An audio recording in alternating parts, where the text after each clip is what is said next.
This is Christy, and we have merchandise.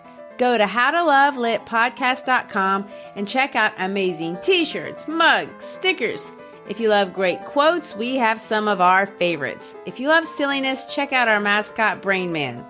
Go to howtolovelitpodcast.com, click on the shop button, and find something for that person who needs to be reminded that we are fashioned creatures but half made up. Mary Shelley said that. Millions of people have lost weight with personalized plans from Noom. Like Evan, who can't stand salads and still lost 50 pounds. Salads generally for most people are the easy button, right? For me, that wasn't an option. I never really was a salad guy. That's just not who I am. But Noom worked for me. Get your personalized plan today at Noom.com. Real Noom user compensated to provide their story. In 4 weeks, the typical Noom user can expect to lose 1 to 2 pounds per week. Individual results may vary.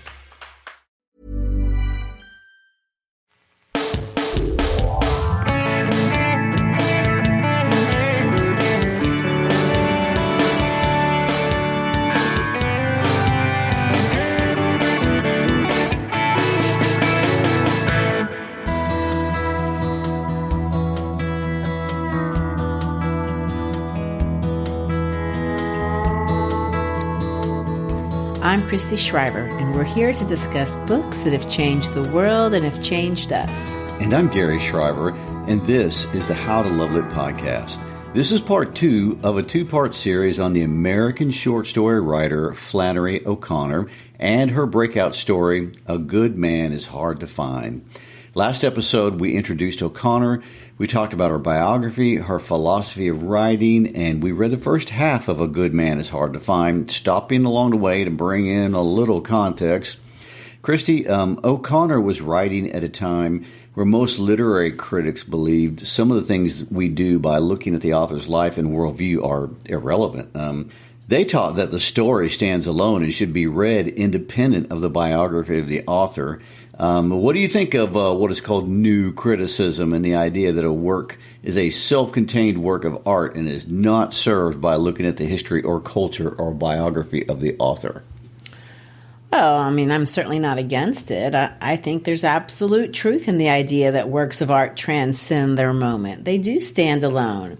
Art is experienced rhetoric. I mean, they comment on the complexities of life. We can't even begin to describe some of the things O'Connor says in other kinds of words. That's why stories stand through the ages.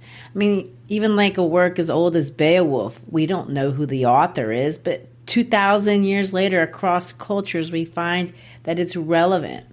Having said that, I mean, it's rewarding to understand an author's intent and their worldview and their culture. For me, these things inform my understanding, and not to say that the story doesn't have its own understanding without them, but it's another way to look at the piece of art. So we should look at things in multiple ways. We can look at the story within the context of the story, but we can also look at the story within the context of the author, the culture, their religion, their symbolism, their philosophy. And when we do, we can be enriched by, a pluralistic understanding. Well, the new critics can say what they want. I like knowing all the backstory. So anyway, and when it comes to Flannery O'Connor, pluralistic is a good word. And the story says more than one thing about more than one thing. I mean, her stories get in your head, and not because they're grotesque, although they're certainly a part of it. But there are so many details, and the details in these stories add layers of meaning. And every time you read the same story, you notice a different detail you passed over the first time. And with every new detail, a different idea about life emerges from the text. For example, first time I read the story, I was drawn to the character, the Misfit, who we were getting ready to meet. His behaviors, his words, they were so fascinating, but clearly the main character of the story is the grandma, the silly old woman, as O'Connor called her. And, however, the kids are multidimensional. June Starr is a little old lady in the making with all the ego trappings of her grandmother. And the grandson, John Wesley, who, by the way, is named after the man who established the Methodist Church, is mean. And I wonder why she named that character John Wesley. But the son Bailey is not outwardly aggressive, but he's very dismissive. And although we can somewhat understand why. These are not flat characters. They are developed. They're very realistic.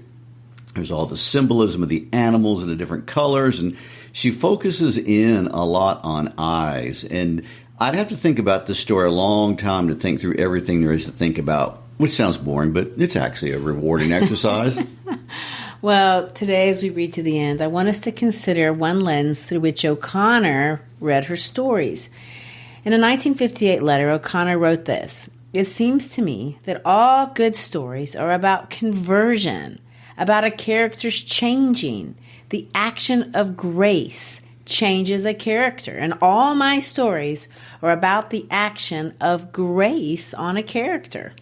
I've read that too, and I don't want to be a spoiler, and I won't be entirely, but I will say, as you read this story, it doesn't feel like grace. No, not in the usual way we think of grace. I mean, if we define grace as most of us do, her stories make no sense. I mean, there's no redemption.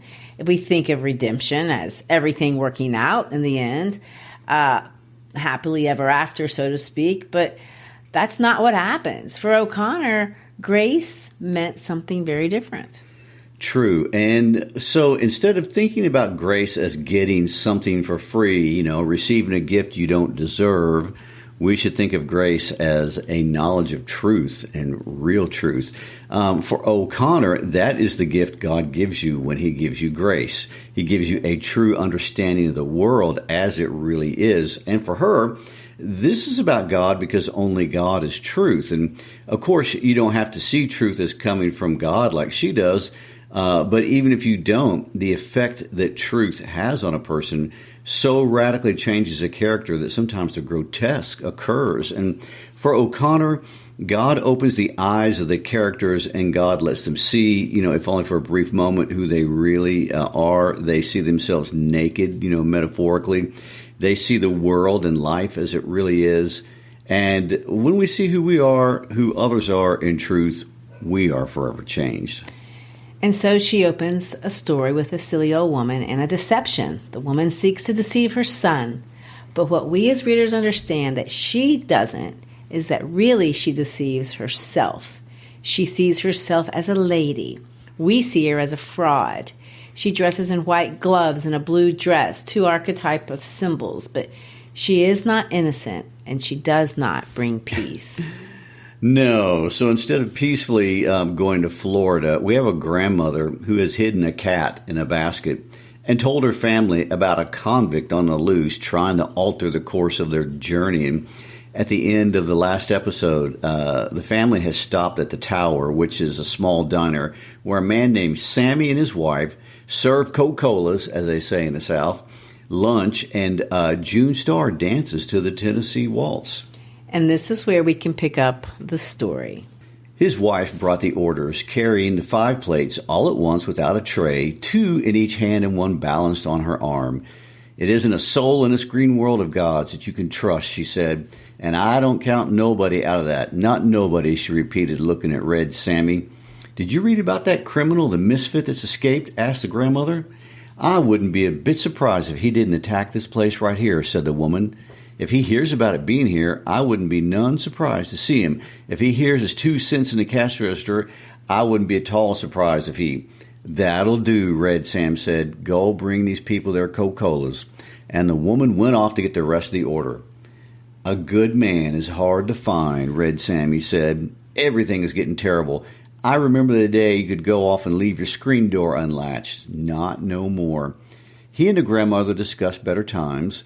The old lady said that in her opinion, Europe was entirely to blame for the way things were now. She said the way Europe acted, you would think we were made of money, and Red Sam said it was no use talking about it. She was exactly right.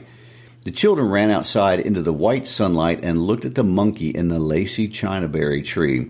He was busy catching fleas on himself and biting each one carefully between his teeth as if it were a delicacy.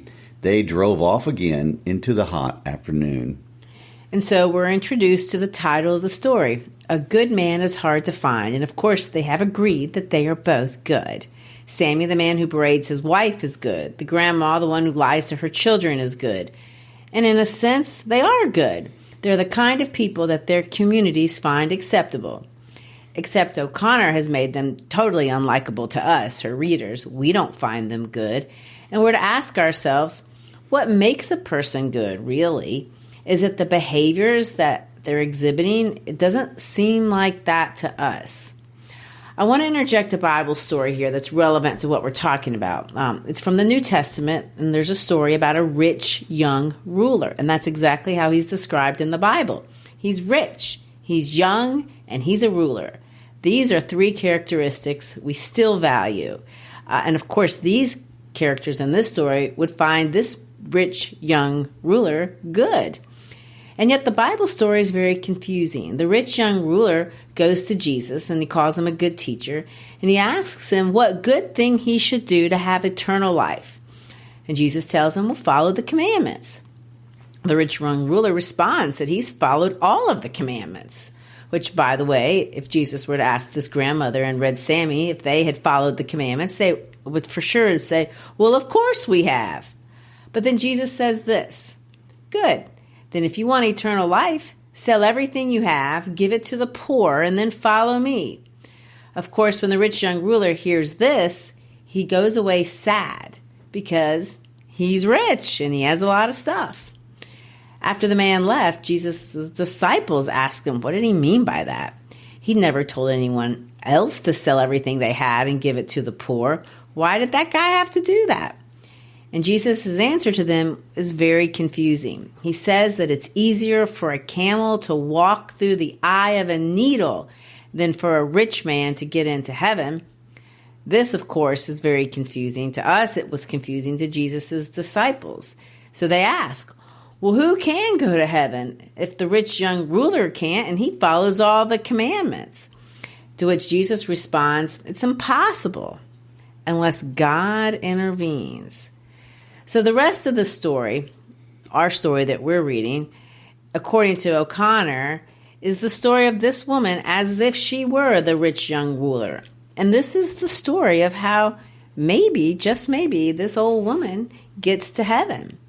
The rest of the story is how God intervenes, putting this woman through the eye of a needle, if you want to think of it that way. He's going to intervene into the story, and O'Connor calls that violent grace. So let's jump back in and revisit the family, and let's just see how O'Connor does this. The grandmother took cat naps and woke up every few minutes with her own snoring.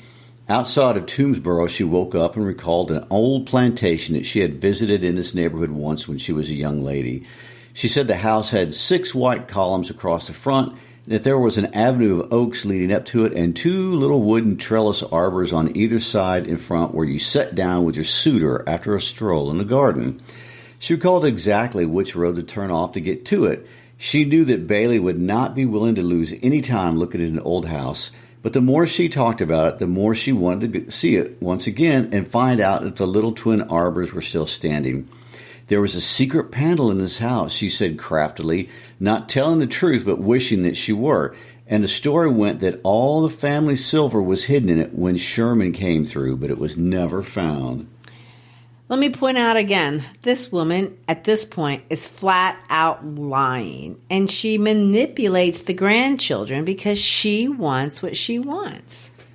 Hey, John Wesley said, let's go see it. We'll find it. We'll poke all the woodwork and find it. Who lives there? Where do you turn off at? Hey, Pop, can't we turn off there?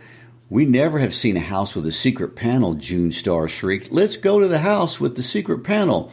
Hey, Pop, can't we go see the house with the secret panel? It's not far from here, I know, the grandmother said. It wouldn't take over 20 minutes. Bailey was looking straight ahead. His jaw was as rigid as a horseshoe. No, he said. The children began to yell and scream that they wanted to see the house with the secret panel.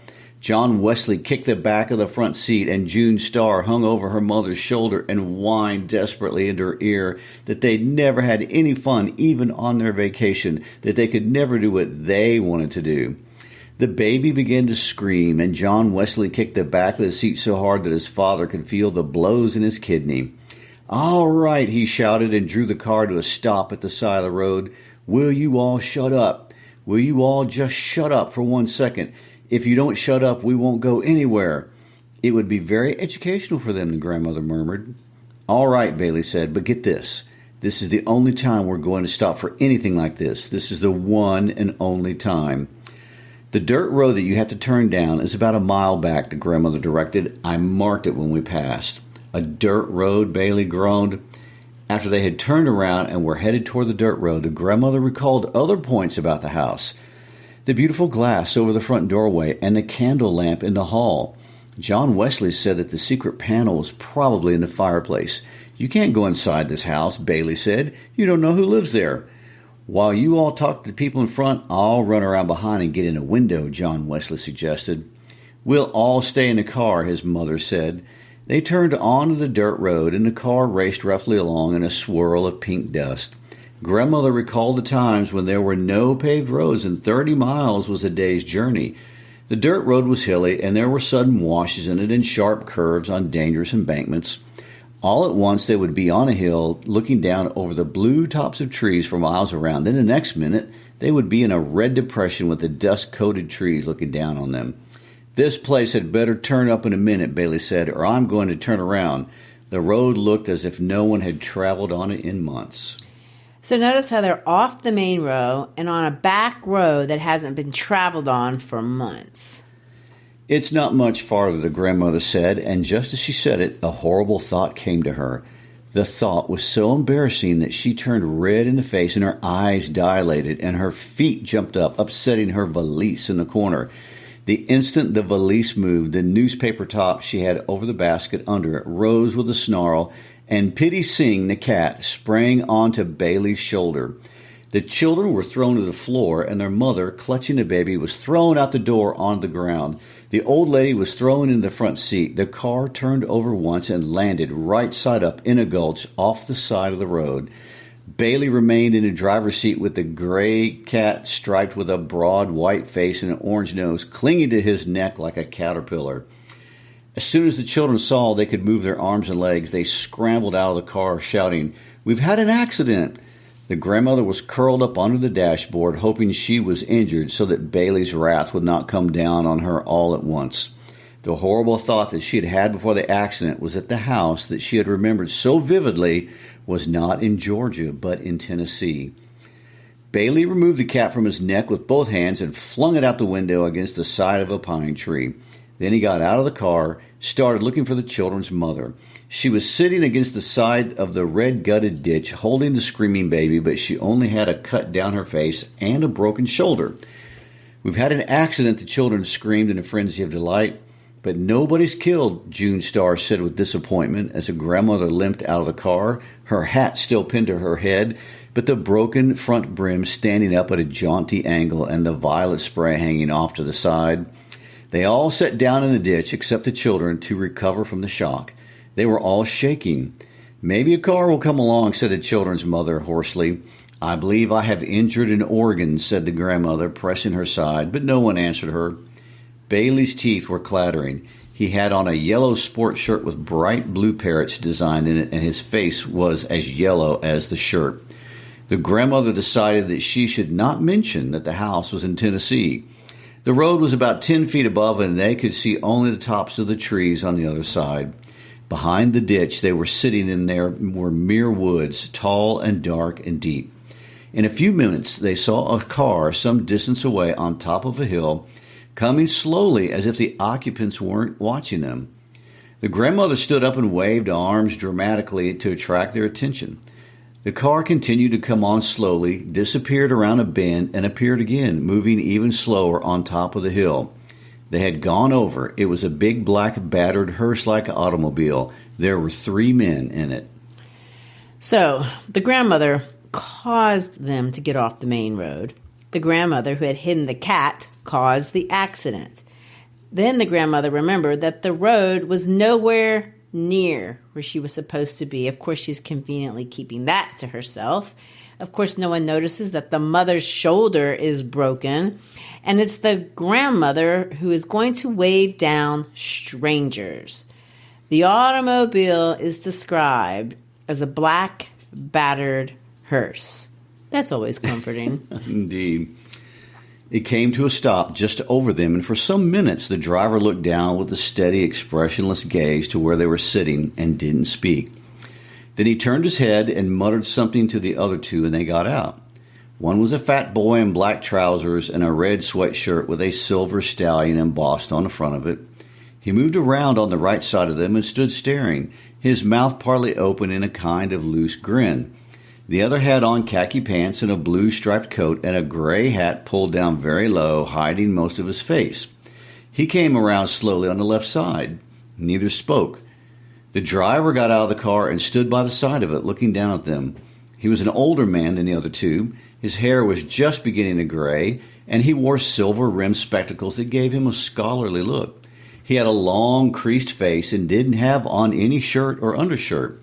He had on blue jeans that were too tight for him and was holding a black hat and a gun. The two boys also had guns. "We've had an accident," the children screamed. The grandmother had the peculiar feeling that the bespectacled man was someone she knew. His face was as familiar to her as if she had known him all her life, but she could not recall who he was. He moved away from the car and began to come down the embankment, placing his feet carefully so that he didn't slip. He had on tan and white shoes and no socks, and his ankles were red and thin. "Good afternoon," he said. "I see you all had a little spill." "We turned over twice," said the grandmother. "Once," he corrected. "We seen it happen. Try their car and see if it will run, Hiram," he said quietly to the boy with the gray hat. I want to point out that the grandmother lied to the strangers, and the stranger called her out on it. And should we be paying attention to the colors that these men are wearing? Well, of course, we should be paying attention to everything, but colors are often archetypal, and that means they may give us hints as to something of what something means. But let's keep going. "What you got that gun for?" John Wesley asked. "What you gonna do with that gun?" "Lady," the man said to the children's mother, "would you mind calling them children to sit down by you? Children make me nervous. I want all of you to sit down right together there where you're at." "What are you telling us what to do for?" June Star asked. Behind them, the line of woods gaped like a dark, open mouth. "Come here," said their mother. "Look here now," Bailey began suddenly. "We're in a predicament. The grandmother shrieked. She scrambled to her feet and stood staring. "You're the Misfit," she said. "I recognized you at once." "Yes'm," the man said, smiling slightly as if he were pleased in spite of himself to be known. "But it would have been better for all of you, lady, if you hadn't recognized me." Bailey turned his head sharply and said something to his mother that shocked even the children. The old lady began to cry, and the Misfit reddened. "Lady," he said, "don't get upset. Sometimes a man says things he don't mean. I don't reckon he meant to talk to you that way." You know, we're not told what Bailey said to his mother, but from her reaction, it wasn't polite. And I also want to point out that it's the grandmother who recognizes the Misfit and then could not keep it to herself. That may have been what Bailey said to his mother. Either way, it seems everyone but June Star seems to understand that they are in danger. "You wouldn't shoot a lady, would you?" the grandmother said, and removed a clean handkerchief from her cuff and began to slap at her eye with it. The Misfit pointed the toe of his shoe into the ground and made a little hole and then covered it up again. "I'd hate to have to," he said. "Listen," the grandmother almost screamed. "I know you're a good man. You don't look a bit like you have common blood. I know you must come from nice people." "Yes, ma'am," he said. "Finest people in the world." When he smiled, he showed a row of strong white teeth. "God never made a finer woman than my mother, and my daddy's heart was pure as gold," he said. The boy with the red sweatshirt had come around behind them and was standing with his gun at his hip. The Misfit squatted down on the ground. "Watch them children, Bobby Lee," he said. "You know they make me nervous." He looked at the 6 of them huddled together in front of him, and he seemed to be embarrassed as if he couldn't think of anything to say. "Ain't a cloud in the sky," he remarked, looking up at it. "Don't see no sun, but don't see no cloud neither." It's a beautiful day," said the grandmother. "Listen," she said, "you shouldn't call yourself the Misfit, because I know you're a good man at heart. I can just look at you and tell." You know, this expression, common blood, may be unfamiliar. I noticed the grandmother is using the word good here to describe the Misfit. But she's equating it with being born of good blood, meaning a person with status and maybe even a rich young ruler. And we're told two things here. This is the criminal who is wanted from the penitentiary, and he may have been from good people. Hush, Bailey said. Hush, everybody shut up and let me handle this. He was squatting in the position of a runner about to sprint forward, but he didn't move. I appreciate that, lady, the misfit said, and drew a little circle in the ground with the butt of his gun. It'll take a half hour to fix this here car, Hiram called, looking over the raised hood of it. Well, first you and Bobby Lee get him and that little boy to step over yonder with you, the misfit said, pointing to Bailey and John Wesley. The boy wants to ask you something, he said. To Bailey, would you mind stepping back in them woods with them? Listen, Bailey began, we're in a terrible predicament. Nobody realizes what this is. And his voice cracked. His eyes were as blue and intense as the parrots in his shirt, and he remained perfectly still. The grandmother reached up to adjust her hat brim as if she were going to the woods with him, but it came off in her hand. She stood staring at it, and after a second she let it fall on the ground. Hiram pulled Bailey up by the arm as if he were assisting an old man. John Wesley caught hold of his father's hand, and Bobby Lee followed. They went off toward the woods. Just as they reached the dark edge, Bailey turned, and supporting himself against a gray, naked pine tree, he shouted, I'll be back in a minute, Mama. Wait on me. Come back this instant, his mother shrilled, but they all disappeared into the woods. Bailey boy, the grandmother called in a tragic voice, but she found she was looking at the misfit squatting on the ground in front of her. I just know you're a good man, she said desperately. You're not a bit common. Know I ain't a good man, the misfit said after a second, as if he had considered her statement carefully. But I ain't the worst in the world neither. My daddy said I was a different breed of dog from my brothers and sisters. You know, Daddy said it's some that can live this their whole life out without asking if it, and it's others has to know why it is. And this boy is one of the latters. He's going to be into everything. He put on his black hat and looked up suddenly and then away into the woods as if he were embarrassed again. I'm sorry I don't have a shirt on before you ladies, he said, hunching his shoulder slightly. We buried our clothes that we had on when we escaped, and we're just making do until we can get better. We borrowed these from some folks we met, he explained.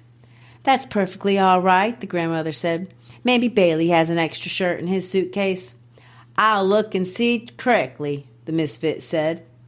Where are they taking him? The children's mother screamed. Daddy has a card himself, the misfit said. You couldn't put anything over on him. He never got in trouble with the authorities, though. Just had the knack of handling them. You could be honest, too, if you'd only try, said the grandmother. Think of how wonderful it would be to settle down and live a comfortable life and not have to think about somebody chasing you all the time. The misfit kept scratching on the ground with the butt of his gun as if he were thinking about it. Yes'm, somebody is always after you, he murmured. The grandmother noticed how thin his shoulder blades were just behind his hat because he was standing up looking down on them. Do you ever pray? She asked. He shook his head. All she saw was the black hat wiggle between his shoulder blades. Know 'em? He said. There was a pistol shot from the woods, followed closely by another. Then silence. The old lady's head jerked around. She could hear the wind move through the treetops like a long, satisfied insect of breath. Bailey boy, she called. I was a gospel singer for a while, the misfit said. I've been most everything. Been in the armed services, both land and sea, at home and abroad. Been twice married. Been an undertaker. Been with the railroads. Plowed Mother Earth. Been in a tornado. Seen a man burnt alive oncet. And he looked up at the children's mother and the little girl who were sitting close together, their faces white and their eyes glassy. I even seen a woman flogged, he said. Pray, pray, the grandmother began. Pray, pray. I never was a bad boy that I remember of, the misfit said in an almost dreamy voice. But somewheres along the line I'd done something wrong and got sent to the penitentiary. I was buried alive. And he looked up and held her attention to him by a steady stare. That's when you should have started to pray, she said. What did you do to get sent to the penitentiary that first time? Turn to the right, it was a wall, the misfit said, looking up again at the cloudless sky. Turn to the left, it was a wall. Look up, it was a ceiling. Look down, it was a floor. I forgot what I'd done, lady. I sat there trying to remember what it was I'd done, and I ain't recalled it to this day. Once in a while I would think it was coming to me, but it never come. Maybe they put you in by mistake, said the old lady vaguely. No, he said. It wasn't no mistake. They had the papers on me. Well, you must have stolen something, she said. The misfit sneered slightly. Nobody had nothing I wanted, he said. It was a head doctor at the penitentiary said what I'd done was kill my daddy, but I known that for a lie. My daddy died in 1919 of the epidemic flu, and I never had a thing to do with it. He was buried in the Mount Hopewell Baptist churchyard, and you can go there and see for yourself. If you would pray, the old lady said, Jesus would help you. That's right, the misfit said. Well then, why don't you pray? She asked, trembling with delight suddenly. I don't want no help, he said. I'm doing all right by myself. And we find ourselves witnessing a religious discussion between two unlikely characters, a man who has ordered the murder of two men and the mother and grandmother of the victims. I mean, the woman invokes religion, and the murderer recalls that he'd been a gospel singer at one point in his life. He then talks about the circumstances that led him to a philosophy that really would allow him to shoot two innocent people and just casually speak with the victim's family with no regard for what he's done. And when we think about the time period in the audience, O'Connor herself discusses directing her stories towards, we must remember that she's talking to people who are humanists or possibly existentialists. In other words, people who believe God is a human construct, a man-made philosophy possibly to provide comfort in a world that's confusing and meaningless. And her intended audience believes that if man is to have any meaning in life, it's on him to make it. And we see this worldview expressed through this character in The Misfit. I've always found this character to be one of her most fascinating. I mean, he's polite, he's nice, and yet absolutely ice cold. And the reason he can be both things is because he's set in a box with walls on every side and came to the conclusion that nothing matters. Doesn't matter if he's guilty. Doesn't matter if he isn't guilty. Nothing matters. And this, of course, is where the secular humanism takes us. And humans are just atoms, like in the table of atoms. And he doesn't devalue the lives of Bailey or John Wesley any more than he devalues his own. I mean, we're all meaningless. I mean, there's just nothing to be emotional about with him. Bobby Lee and Hiram came ambling back from the woods, and Bobby Lee was dragging a yellow shirt with bright blue parrots on it. Throw me that shirt, Bobby Lee, the misfit said. The shirt came flying at him and landed on his shoulder, and he put it on. The grandmother couldn't name what the shirt reminded her of. No, lady, the misfit said while he was buttoning it up. I found out the crime don't matter. You can do one thing or you can do another. Kill a man or take a tire off his car, because sooner or later you're going to forget what it was you done and just be punished for it. The children's mother had begun to make heaving noises as if she couldn't get her breath. Lady, he asked, would you and that little girl like to take a step off yonder with Bobby Lee and Hiram and join your husband? Yes, thank you, the mother said faintly. Her left arm dangled helplessly, and she was holding the baby. She had gone to sleep in the other. Help that lady up, Hiram, the misfit said as he struggled to climb out of the ditch. And Bobby Lee, you hold on to that little girl's hand. I don't want to hold hands with him, June Star said. He reminds me of a pig. The fat boy blushed and laughed and caught her by the arm and pulled her off into the woods after Hiram and her mother. Along with the misfit, the grandmother found that she had lost her voice. There was not a cloud in the sky nor any sun. There was nothing around but woods. She wanted to tell them that he must pray. She opened and closed her mouth several times before anything came out. Finally, she found herself saying, Jesus, Jesus, meaning Jesus will help you, but the way she was saying it, it sounded as if she might be cursing. Yes'm, the misfit said as if he agreed. Jesus shown everything off balance. It was the same case with him as it was with me, except he hadn't committed any crime, and they could prove I had committed one because they had the papers on me, of course, he said. They never showed me my papers. That's why I sign myself now. I said long ago, you get you a signature and sign everything you do and keep a copy of it. Then you'll know what you've done, and you can hold up the crime to the punishment and see, do they match? And in the end, you'll have something to prove you ain't been treated right. I call myself the Misfit, he said, because I can't make what all I'd done fit with what all I'd gone through in punishment. There was a piercing scream from the woods, followed closely by a pistol report. Does it seem right to you, lady, that one is punished a heap and another ain't punished at all? Jesus, the old lady cried. You've got good blood. I know you wouldn't shoot a lady. I know you come from nice. Pray, Jesus, you ought not to shoot a lady. I'll give you all the money I've got.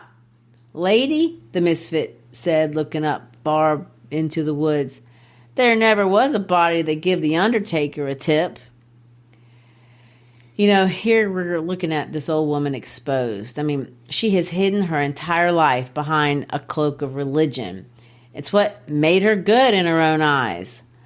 But O'Connor is suggesting she doesn't believe in Jesus any more than the Misfit does. She's not praying. She doesn't seem any really particularly devastated by the loss of her entire family. She's bargaining for her own life. Notice how throughout the story there is a lot of attention focused at the sky. And we think of sky as that's where God is. Look to the heavens, that sort of thing. We see it in a lot of stories. But in this story, you look up and it's empty. There's not a cloud in the sky. There's not even the sun. Neither one of these people are looking to God. Neither one of these people are good. Not really. The silly old woman, for her, religion is platitudes, and she uses them to manipulate people. But the sky is just as empty for the Misfit as it is for her. There were 2 more pistol reports, and the grandmother raised her head like a parched old turkey hen crying for water and called, Bailey boy, as if her heart would break. Jesus was the only one that ever raised the dead, the Misfit continued, and he shouldn't have done it. He's shown everything off balance. If he did what he said, then it's nothing for you to do now but throw away everything and follow him. And if he didn't, then it's nothing for you to do but enjoy the few minutes you got left the best way you can by killing somebody or burning down his house or doing some other meanness to him. No pleasure but meanness, he said, and his voice had become almost a snarl. Maybe he didn't raise the dead, the old lady mumbled, not knowing what she was saying and feeling so dizzy that she sank down in the ditch with her legs twisted under her. I wasn't there, so I can't say he didn't, the Misfit said. I wish I had been there, he said, hitting the ground with his fist. It ain't right I wasn't there, because if I'd been there, I would have known. Listen, lady, he said in a high voice, if I had been there, I would have known, and I wouldn't be like I am now. You know, it's this next part of the story that's the climax. And depending on how you understand what happens next, this will determine how you interpret this whole entire story and Flannery O'Connor's worldview and her theology. His voice seemed to crack, and the grandmother's head cleared for an instant. She saw the man's face twisted close to her own as if he were going to cry, and she murmured, Why, you're one of my babies. You're one of my own children. She reached out and touched him on the shoulder. The Misfit sprang back as if a snake had bitten him and shot her 3 times through the chest. Then he put his gun down on the ground and took off his glasses and began to clean them. Hiram and Bobby Lee returned from the woods and stood over the ditch, looking down at the grandmother, who half sat, half lay in a puddle of blood with her legs crossed under her like a child's, and her face smiling up at the cloudless sky.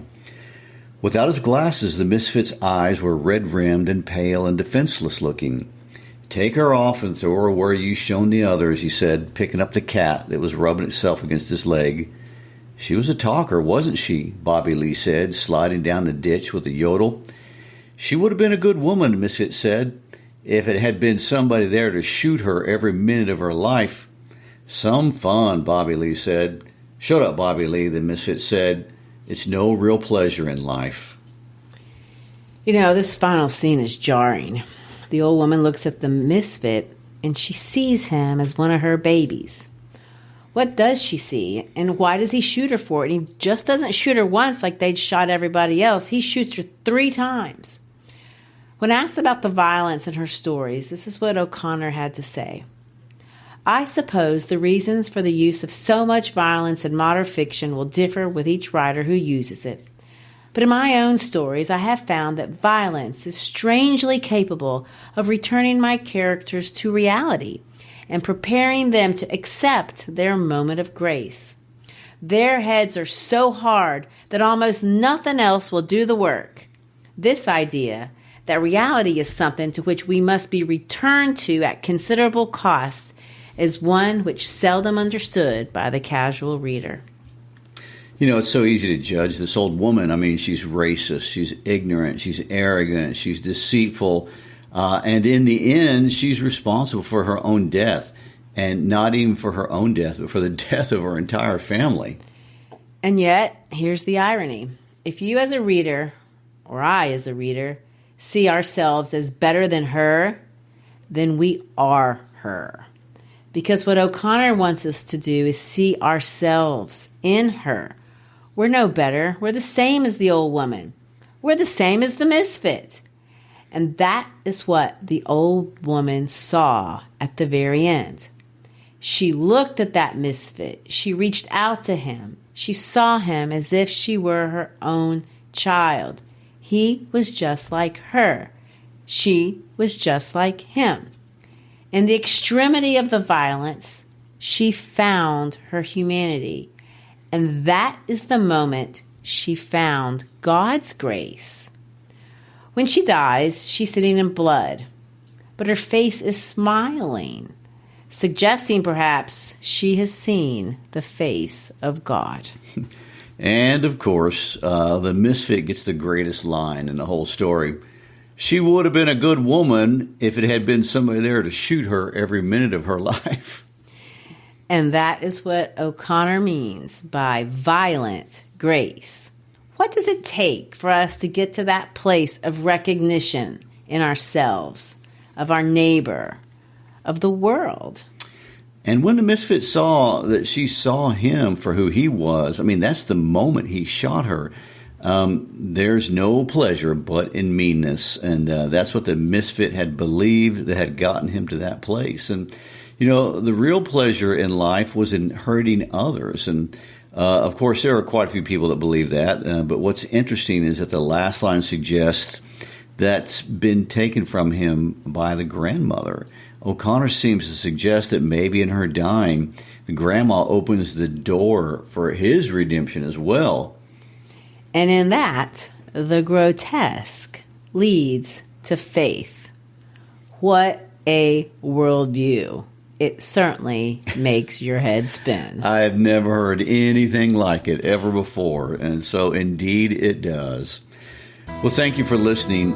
We hope you've enjoyed these episodes on Flannery O'Connor and have been inspired to pick up her other short stories. We also hope you've been inspired to listen to any of our other episodes. If you have, please pass word along about the podcast to your friends and co-workers and share a link however you share on social media. It's when you share that we grow. So visit our website at howtolovelitpodcast.com, and thank you for supporting our mission in making literature enjoyable and accessible to as many people as possible. Peace out.